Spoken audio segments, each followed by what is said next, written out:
If you're happy and you know it, 2 or 3. If you're happy and you know it, 2 or 3. If you're happy and you know it, then your life will surely show it. If you're happy and you know it, 2 or 3.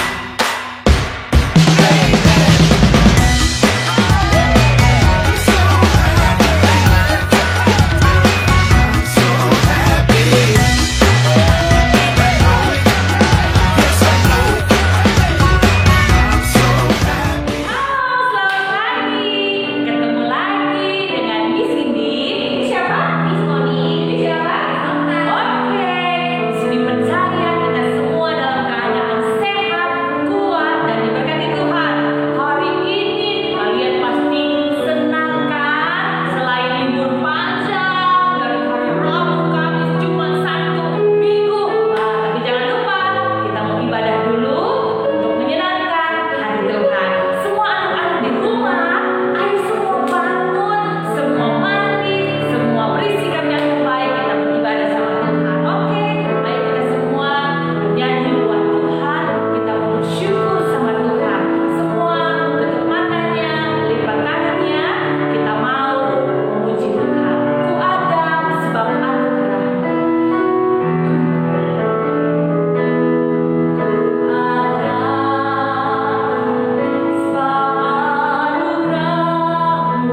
semuanya, ketemu lagi dengan Miss. Nah, kali ini kita akan membahas tentang firman Tuhan. Nah, kali ini masih cerita tentang Daniel. Nah, di Daniel ini kita sudah membahas dari Daniel 1, 2, 3, dan hari ini kita akan membahas Daniel 4. Nah, dalam cerita Daniel 4 ini diceritakan bahwa Raja Nebukadnezar memiliki sebuah mimpi. Nah, ini bukanlah mimpi pertama bagi Raja Nebukadnezar. Nah, mimpi kali ini masih berhubungan dengan kekuasaan yang dimiliki oleh Raja Nebukadnezar. Raja Nebukadnezar adalah raja yang sangat berkuasa, dan dia juga raja yang mampu mengalahkan bangsa-bangsa yang ingin menentang dia. Nah, raja ini juga sangat pintar, bahkan dia memiliki kemampuan yang luar biasa. Terlebih, Raja Nebukadnezar sangat menghargai ilmu pengetahuan. Kita lihat bagaimana dia mengambil para tahanan yang memiliki kemampuan dalam ilmu pengetahuan seperti Daniel dan teman-temannya. Pembangunan kota Babel juga diawasi oleh Raja Nebukadnezar. Nah, karena pembangunan kota Babel dirancang sendiri oleh Raja Nebukadnezar, itulah makanya dia sangat menghargai ilmu pengetahuan, kekuasaannya, kemampuannya yang sangat luar biasa. Tetapi Raja Nebukadnezar itu sangat sombong dan dia juga sangat diktator. Bahkan dia suka menindas rakyat-rakyatnya. Nah, perlu anak-anak Miss ketahui bahwa Daniel 4 ini ditulis sendiri oleh Raja Nebukadnezar. Nah, berarti Daniel 4 ini bukan ditulis oleh Daniel. Nah, perlu kita ketahui jika seseorang mendapatkan nubuat Allah dan dia bukan pengikut Kristus, maka perlu untuk mencari seorang penyembah Allah yang benar, yang dapat mengartikan nubuat tersebut. Seorang penyihir atau astrologi, mereka tidak akan mampu untuk mengartikan nubuat tersebut karena mereka belum mengerti tentang kebenaran-kebenaran rohani. Sampai saat ini, hal itu masih berlaku karena hanya orang-orang pengikut Kristus yang menyembah Allah yang mampu dan mengerti tentang kebenaran-kebenaran sorga. Nah, akhirnya Daniel datang menjumpai raja karena Daniel adalah seorang yang dipenuhi oleh roh para dewa yang kudus. Nah, kita akan mendengarkan cerita Raja Nebukadnezar menceritakan kepada Daniel apa mimpinya dan Daniel akan mengartikan mimpi Raja Nebukadnezar. Ini dia ceritanya. Penglihatan yang kudapat di tempat tidurku itu demikian. Di tengah-tengah bumi ada sebatang pohon yang sangat tinggi. Pohon itu bertambah besar dan kuat, tingginya sampai ke langit dan dapat dilihat sampai ke ujung seluruh bumi. Daun-daunnya indah, buahnya berlimpah-limpah. Padanya ada makanan bagi semua yang hidup. Di bawahnya binatang-binatang di padang mencari tempat bernaung, dan di dahan-dahannya bersarang burung-burung di udara, dan segala makhluk mendapat makanan daripadanya. Kemudian dalam penglihatan yang kudapat di tempat tidurku itu, tampak seorang penjaga, seorang kudus turun dari langit. Ia berseru dengan nyaring. Demikian katanya, "Tebanglah pohon itu dan potonglah dahan-dahannya, gugurkanlah daun-daunnya dan hamburkanlah buah-buahnya. Biarlah binatang-binatang lari dari bawahnya dan burung-burung dari dahan-dahannya. Tapi biarkanlah tunggulnya tinggal di dalam tanah, terikat dengan rantai dari besi dan tembaga, di rumput muda di padang. Biarlah ia dibasahi dengan embun dari langit, dan bersama-sama dengan binatang-binatang mendapat bagiannya dari rumput di bumi." Itulah yang disebutkan dalam Daniel 4 ayat 10-15. Disebutkan dalam ayat yang selanjutnya, biarlah hati manusia berubah dan diberikan kepadanya hati binatang. Demikianlah berlaku atasnya sampai 7 masa berlalu. Titah ini adalah menurut putusan para penjaga, dan hal ini menurut perkataan orang-orang kudus, supaya orang-orang yang hidup tahu bahwa yang Maha Tinggi berkuasa atas kerajaan manusia dan memberikannya kepada siapa yang dikehendakinya. Bahkan orang yang paling kecil sekalipun dapat diangkatnya untuk kedudukan itu.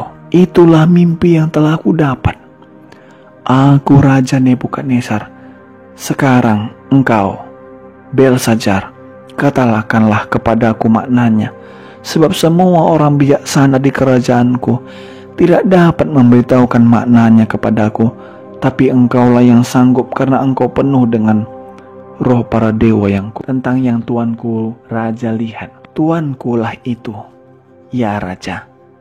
Tuankulah yang bertambah besar dan kuat, yang kebesarannya bertambah sampai ke langit, yang kekuasaannya sampai ke ujung bumi. Tentang yang tuanku Raja lihat, yakni seorang penjaga, seorang kudus yang turun dari langit, sambil berkata, tebanglah pohon itu dan binasakanlah dia, tapi biarkanlah tumbuh di dalam tanah, terikat dengan rantai dari besi dan tembaga, di rumput muda di padang, dan biarlah ia dibasahi dengan embun dari langit, dan mendapat bagiannya bersama dengan binatang-binatang di padang, hingga sudah berlaku demikian atasnya sampai 7 masa berlalu. Inilah putusan yang Maha Tinggi mengenai Tuanku Raja.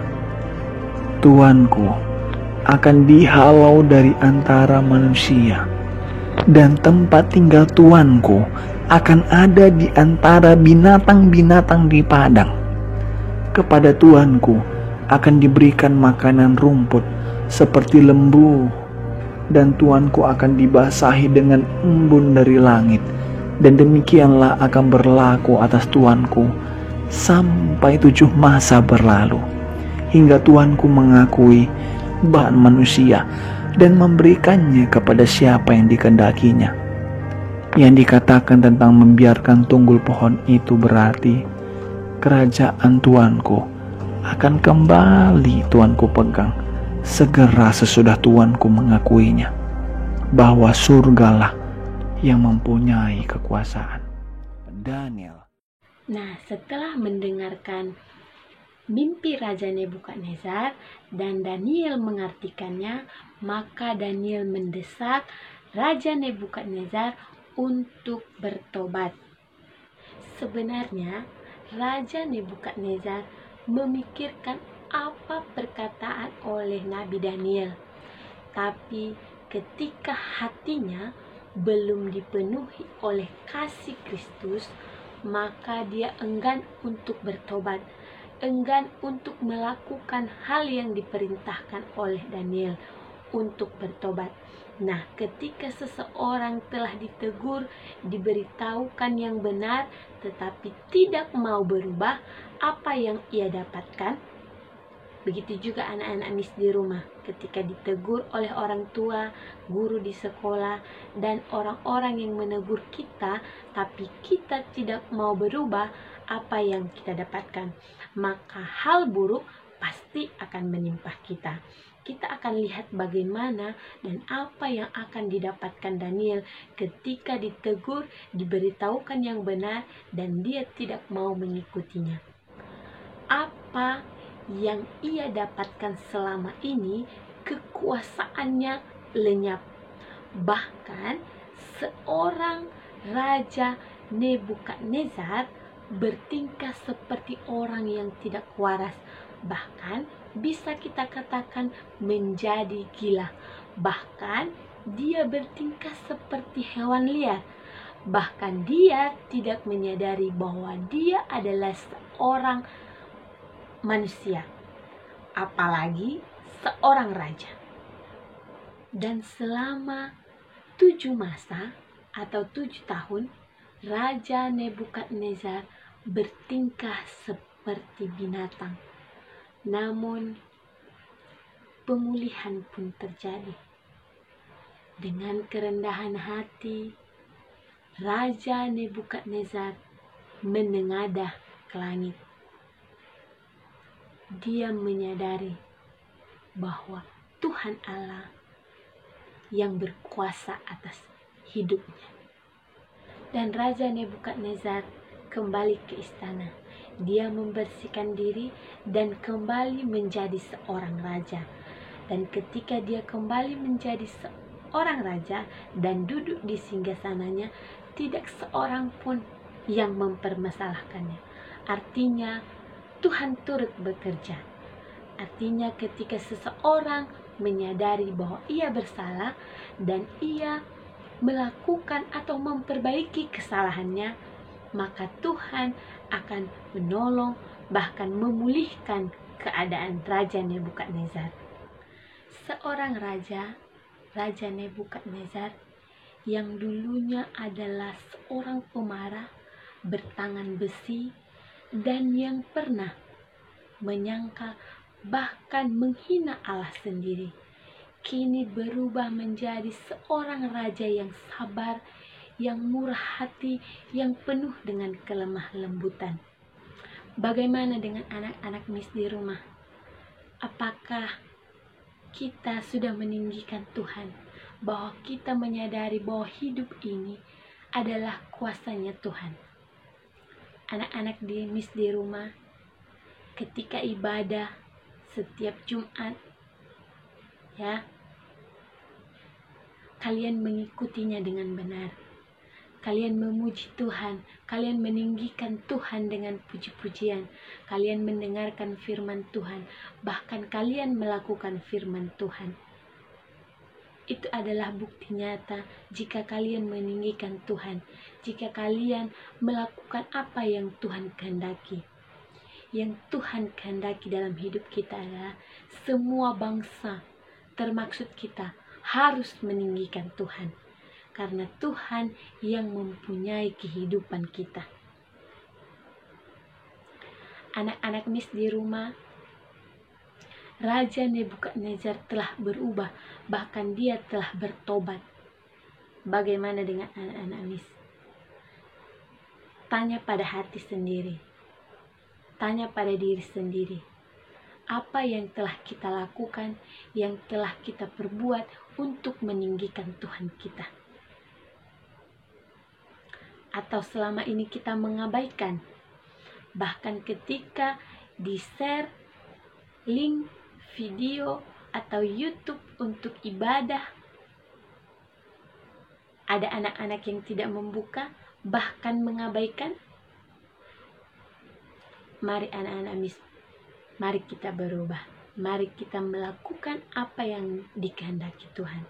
Mari kita meninggikan Tuhan Allah kita yang hidup. Karena Tuhan adalah yang penguasa bumi ini. Apa yang kamu miliki sekarang belum tentu bisa menolong engkau. Apa yang kamu banggakan saat ini belum tentu bisa menolong engkau. Tapi Tuhan yang kamu tinggikan, tapi Allah yang kamu tinggikan mampu melakukan apa yang engkau kehendaki dalam hidup. Tuhan Yesus memberkati kita semuanya. Kita berdoa. Bapa yang Maha Baik, kami mengucap syukur dan berterima kasih. Terima kasih untuk sebuah teguran yang Engkau berikan kepada Raja Nebukadnezar pada waktu itu. Kami yang mendengar, kami anak-anak-Mu, bahkan orang tua yang mendampingi anak-anak didik kami di rumah, bukakan hati kami. Biarlah kasih Kristus ada dalam hati kami, supaya ada perubahan, supaya kami selalu meninggikan Tuhan, supaya kami selalu memuji dan memuliakan nama-Mu. Karena Engkau yang patut dan Engkau yang layak untuk kami sembah. Ini kami anak-anak-Mu, baik kami yang sudah mendengarkan firman Tuhan, yang memberitakan kebenaran firman Tuhan, singer, WL pemain musik, Engkau berkati kami Tuhan. Kami ingin selalu meninggikan Engkau, karena Engkau adalah Allah yang hidup, penguasa dalam hidup kami, dan yang mampu menolong, bahkan memulihkan keadaan kami. Ini hidup kami Tuhan, kami serahkan ke dalam tangan-Mu. Dalam nama anak-Mu Yesus Kristus, kami berdoa dan mengucap syukur.